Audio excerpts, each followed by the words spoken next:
सोलंबर उपचुनाव को लेकर नामांकन में इस रैली में आप सभी युवाओं, बुजुर्ग और माताओं और बहनों ने और पूरे सोलंबर विधानसभा के तमाम कार्यकर्ताओं ने इस रैली के माहौल के हिसाब से देखता था आपका जोश और जुनून।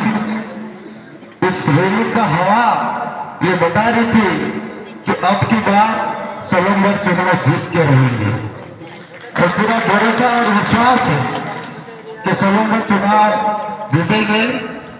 मेरी बात चालू करने से पहले मंच पे विराजमान तमाम अतिथि एवं सामने विराजमान सभी मेरे मौलवी मेहमान, मैं एक बात हमेशा ध्यान रखता हूं और कई बार मैं बोलता भी हूं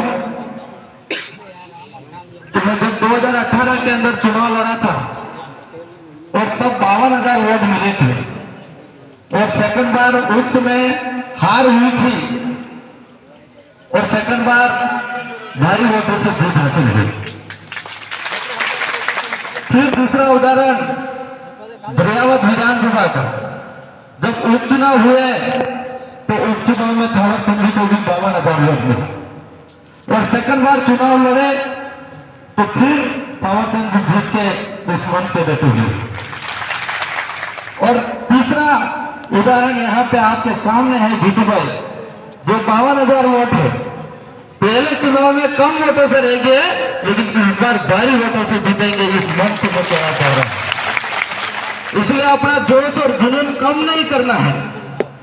ये अभी सभी तरफ से अपने जितने पूर्वजों के सपने हैं हमारे, उनका भी कहीं कहीं हमारा साथ मिल रहा। आज देखा होगा आपने कि कांग्रेस और बीजेपी के हालत क्या है। आज कांग्रेस और बीजेपी के अंदर इतनी फूट पड़ी हुई है कि पूछो मत। हर घर के अंदर एक आवाज है कि कांग्रेस के अंदर फूट है, हर घर के अंदर बीजेपी के भी चर्चा है कि बीजेपी के अंदर भी फूट है, लेकिन हर घर में एक ही आवाज है कि इस बार बाप पार्टी जीतेगी, जीतू भाई जीतेंगे। लेकिन जीत आज से हमको हासिल करके घर नहीं बैठ जाना है, हमें मेहनत करनी होगी। ग्राउंड लेवल पे, धरातल पे मेहनत करनी पड़ेगी। जिस तरह से हम खेत में मेहनत करते हैं तो फसल अच्छी उगती है और फायदा किसान को मिलता है, तो जब हमारा भी एक चुनाव भी एक खेत की तरह है। मैं तो आप सभी कार्यकर्ताओं को यही निवेदन करना चाहूंगा कि जिस तरह से आप जितनी मेहनत करोगे, जिस जागन पे बैठोगे, जिस धूल में बैठ के मेहनत करोगे, मीटिंगें करोगे, इसी जगह पे मैं आके और हम पूरी टीम, विधायक टीम और हम भी आके मीटिंग करेंगे और भाई जीतू भाई को निकालने का पूरा जोर लगा देंगे। ये कह रहा हूं। हमारे आसपुर विधानसभा को, इन जनताओं को धन्यवाद देना चाहूंगा जो आसपुर विधानसभा की जनता ने मुझे जिता के भेजा, तो जयपुर के अंदर भी आवाज उठा पा रहे हैं और सड़क पे चलते हुए कभी मूड बन जाए तो स्कूल में भी चेक कर लेते हैं, हॉस्पिटल में भी चेक कर लेते हैं और सुधार भी कर सकते हैं। अगर ये सोलंबर विधानसभा के अंदर आपको परिवर्तन करना है तो भाई ये जीतू भाई को आपको जिताना होगा, ये मैं कहना चाह रहा हूं।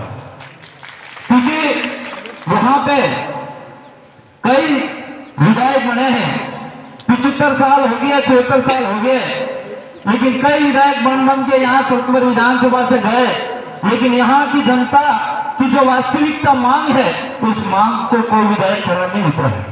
चाहे वो एसटी समाज का हो, चाहे एससी समाज का, ओबीसी समाज, माइनॉरिटी समाज का, चाहे जनरल समाज के जो गरीब है, उनके लिए कभी आवाज नहीं उठाई। उन्होंने, उन नेताओं ने जरूर उनका घर बनने का काम करा होगा, उनके जो आसपास के जो 15-20 जनों की टीम होगी, उनका घर बनने का काम जरूर करा होगा, लेकिन आम जनता के लिए लड़ने का काम नहीं करा, नहीं आम जनता का फायदा दिलाने का काम कर रहे हैं। इसलिए साथियों, आप सबको आपको समझकर हमारे जीतू भाई को जिताना है। और ये वही जीतू भाई है जब मैं कॉलेज का प्रेसिडेंट था 2016 के अंदर और 2017 में मेरी मुलाकात हुई थी उनकी, और ये भाई एक किसान का बेटा है और कहीं न कहीं गरीब परिवार से उठ के आता, और ये जब जॉब करते थे तब मेरी पहली मुलाकात हुई थी, और उस समय से भिल प्रदेश के अंदर प्रवेश करा था, और आज तक जीतू भाई कंधे से कंधा मिलाकर समाज के लिए काम कर रहे, वही जीतू भाई है। इसलिए आप जिस तरह से जीतू भाई अपने घर छोड़ के अपना समय पूरा समाज के लिए देते थे, आज जीतू भाई को आपको समय की जरूरत है। आपको समय देके तन मन धन से दिल से मेहनत करके भाई जीतू भाई को यहाँ सोलंबर से जयपुर तक पहुंचाने का काम यहाँ की सोलंबर की जनता को करना पड़ेगा। मुझे हाथ ऊंचा करके बताओ कि जीतू भाई के साथ हो कि नहीं? पूरा भरोसा और विश्वास है।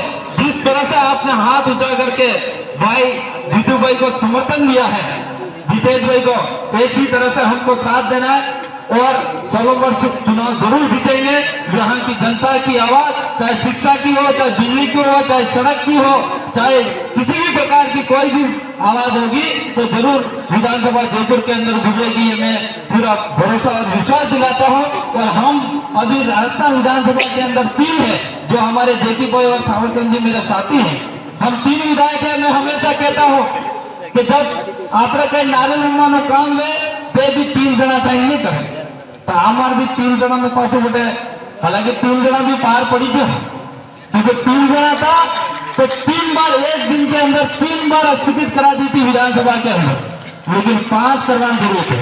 और 5 कराने का तमाम ये जनता 84 की जनता और सोलंबर की जनता की ताकत से 5 होंगे, और 5 होंगे तो 5 एक मिट्टी की तरह रहेंगे, और सामने वालों मिट्टी जाएगी तो बिगड़ जाएगा। ये मैं आपसे वादा कर रहा हूँ, इसके ज्यादा नहीं बोलूंगा, क्योंकि और ये हमारा जो निशान है, मैं ज्यादा नहीं शॉर्ट में बोलना चाहूंगा, क्योंकि हमारे सांसद महोदय को भी निकलना है, समय थोड़ा कम है।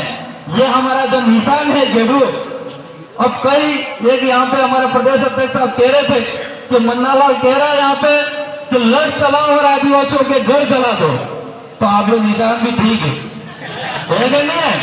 बाबू नहीं है, पर ये निशान छोड़ू नहीं है, और ये निशान हाथी से रखो, और मन्नालाल जी आवे तो ये निशान हाथी से रखो के सिटी रखो। और बुजुर्गों के लिए मैं कहना चाह रहा हूं कि ये एक जब बुजुर्ग होता है, जब पेंशन मिलती है तो ये एक सहारा मिलता है, और उन पे ज्यादा भरोसा रहता है। बुजुर्ग हमेशा यही कहता है, अपना आई है दादो है, कई दिन नानो शुरू अगर ये गेहूं नहीं लिए तो डायरेक्ट ना के डॉक्टरों के आई दादो भाई थी ना सुरा पासू लावे हाय के कि ये एक सहारा है उनका। ये टेके टेके हेडेक नहीं है ना, आपने भी डूबता दिन ना आपने अनाज पता होगा, तो ये एक सहारा है। तो मैं कहना चाह रहा हूं अपने सभी बुजुर्गों को भी गांव में घरों में जाके समझा देना कि इस पे वोट देना, ये एक सहारा है, और जीतू भाई भी आपका सहारा बनेंगे, ये विश्वास दिलाना सभी बुजुर्गों को भी मैं कहना चाह रहा हूँ। इसलिए मैं ज्यादा बातें नहीं करके मेरी बात को यही विराम करूंगा। मेरी बात को सुना इसके लिए खूब खूब धन्यवाद। सबको जोहार, जय आदिवासी।